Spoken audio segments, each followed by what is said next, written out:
We always hope when we lay our head down on that pillow at the end of the day that we're going to get a peaceful night's rest.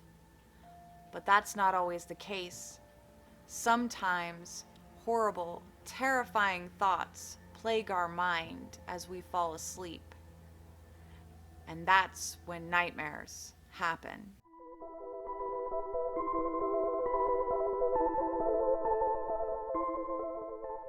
I was working in a hotel and a woman came to stay with us. She was a doctor. We had a lab on the top floor and a second one in the basement of the hotel, so we often had doctors and professors staying with us. The doctor had a thin frame, bouncy blonde hair, and a beautiful smile, but something felt slightly off about her.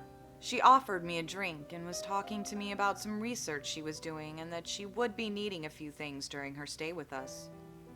But then suddenly I felt strange. And then I felt myself falling.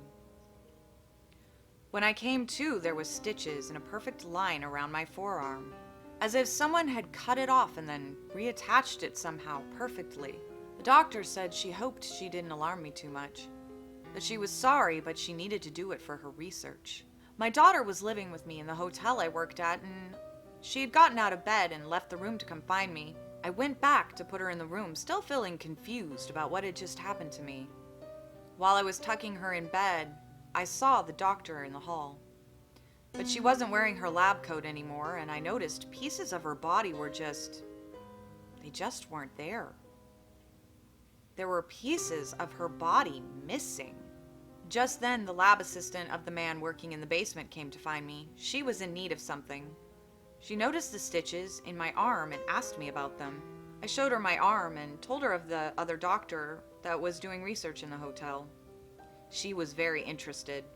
She pulled out my stitches to have a closer look, and we discovered that underneath my skin there was a space. Nothing was there, but somehow the skin had hidden that fact perfectly.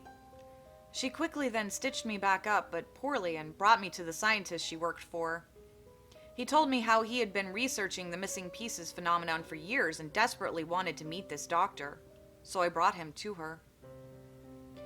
Soon she was cutting him open and I left to go check on my daughter. I realized now the stitches were really bothering me, so I went to go find the doctor and tell her what had happened and about the girl poorly restitching my arm. I told her that I really admired the work she was doing and how important it must be, that I could imagine it would be difficult to find willing subjects. She turned and smiled at me and asked, "What research is it that you think I'm doing?" I told her the same as the man in the basement, the missing pieces phenomenon.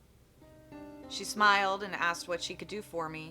I asked if she could restitch my arm since the lab assistant had done such a poor job of it, and she had done beautiful work. She agreed and asked if I would be able to help her find more willing participants for her research. I agreed. She then gave me an eerie smile that will forever haunt me. And then thankfully I woke up. Well, I hope you enjoyed today's story. Thank you so much for watching. And until next time, sweet dreams.